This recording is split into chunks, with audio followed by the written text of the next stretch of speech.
She was pinching some of my speech there. Look, I'm really going to try not to speak too long today. Can you hear me? Sorry, I don't need the mic, do I?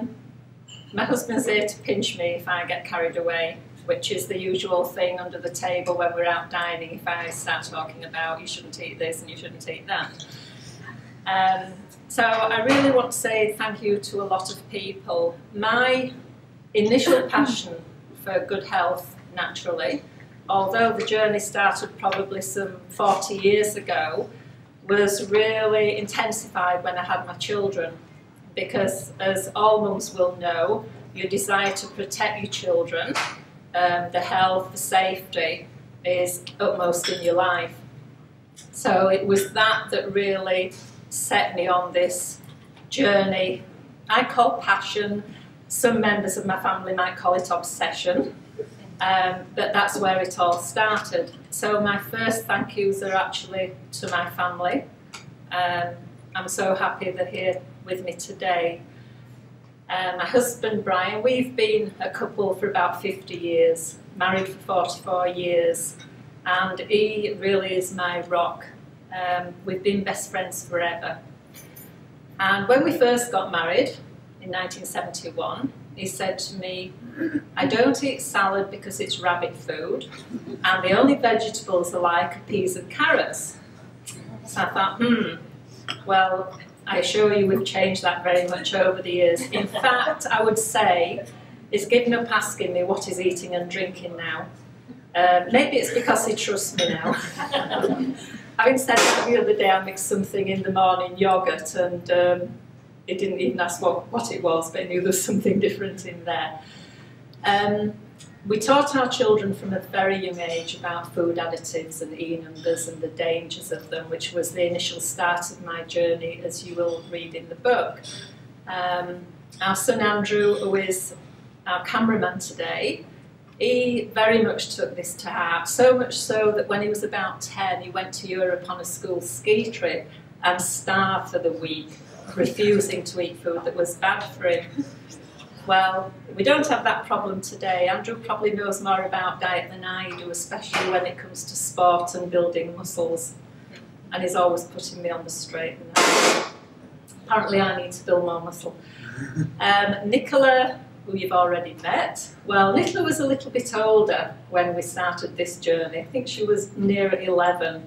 And she wasn't quite as receptive as she's already told you. She used to threaten that when I grow up and go to university, I'm going to eat what I want. And as she's mentioned to you, she used to bring things home and put them in the cupboard. And I would be horrified, and they would go in the refuge bin, and she would bring them in, give me a mouthful, and I would throw them out again. And that's the story goes. But today, Nicola is a food coach. She's a natural therapist. She's probably stricter with her children and what they eat than I was, because I didn't know as much at the time. And she leans on natural remedies as well. So I'm very proud of my family. I thank them. They've chosen me to be in their life.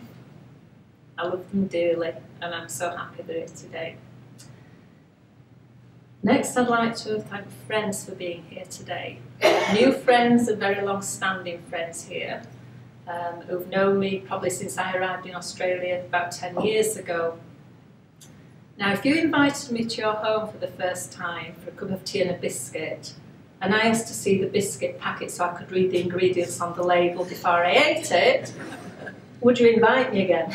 Well, I have confidence to say today, I think all of my friends have been on a food journey and learnt a lot themselves, and they do have the confidence to invite me for a meal nowadays, and I don't have to ask what's in the food. They have been very tolerant.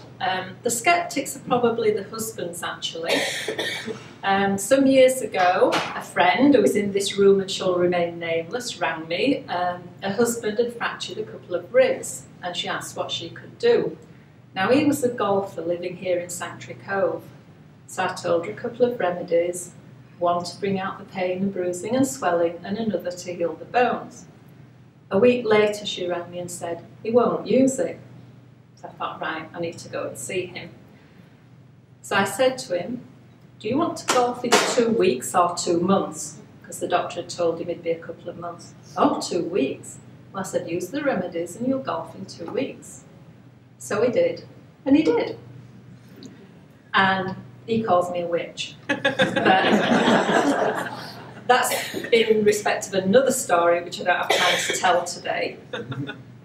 And quite recently, I made a cough mixture for another friend's husband, who was a bit of a skeptic. He's mellowed over the years. And he rang me and he said it did the trick. And he's now called my cough mixture Jungle Juice. So I do think the husbands are coming around a little bit as well.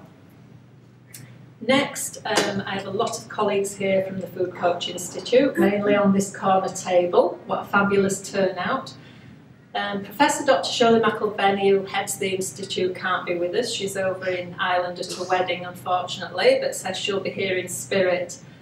Just a mention of Dr. Shirley as we know her. She's an amazing, long-standing medical doctor who recognised the connection between diet and chronic disease.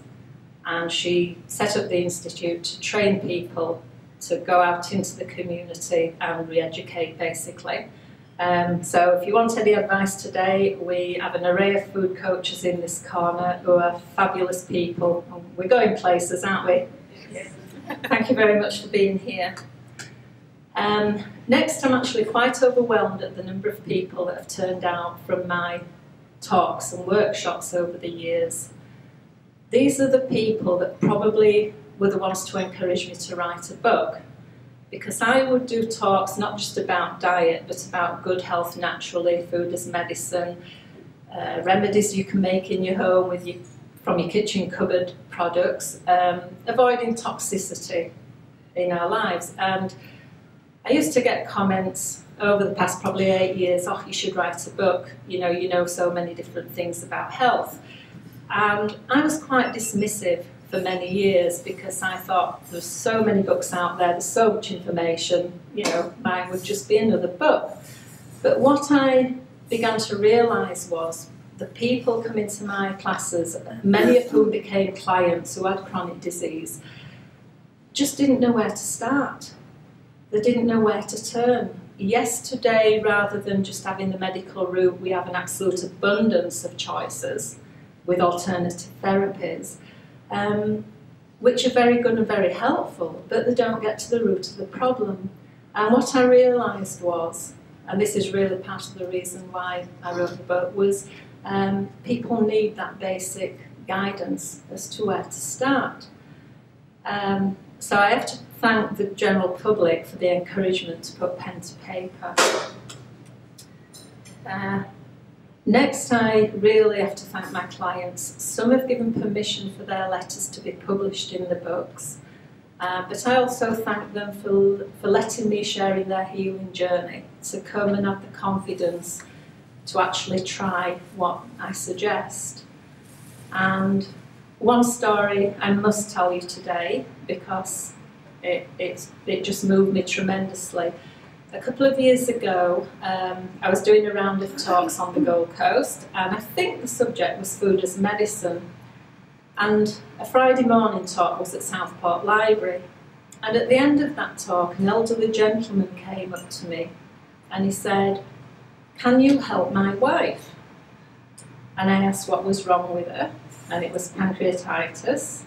That's all he said. And what are her symptoms? She lays in bed all day, she can't eat, she's no energy. And then he said to me, if somebody doesn't do something soon, I'm going to lose her. And he put his phone number on the table and he walked out. Well, I have to tell you, and I haven't told them this, that all weekend those words tugged at my heartstrings. But what I needed to know from him was his wife willing? And also, was she able to work with me? So when I picked the telephone up on the Monday morning to ask that question, a lady answered the telephone. And she said, "Oh, are you the food lady from the library?" And I said, "Yes. When can I come and see you?"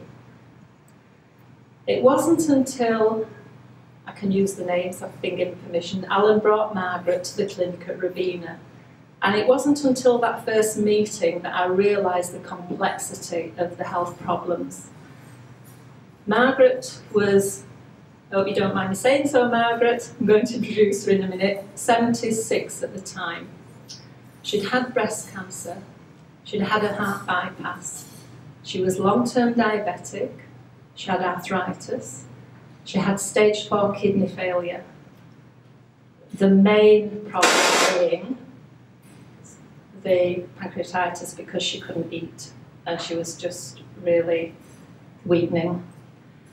And I said to her, what do you want to achieve? And she told me she was dreading kidney dialysis, if that could be prevented, and that she would like some quality of life.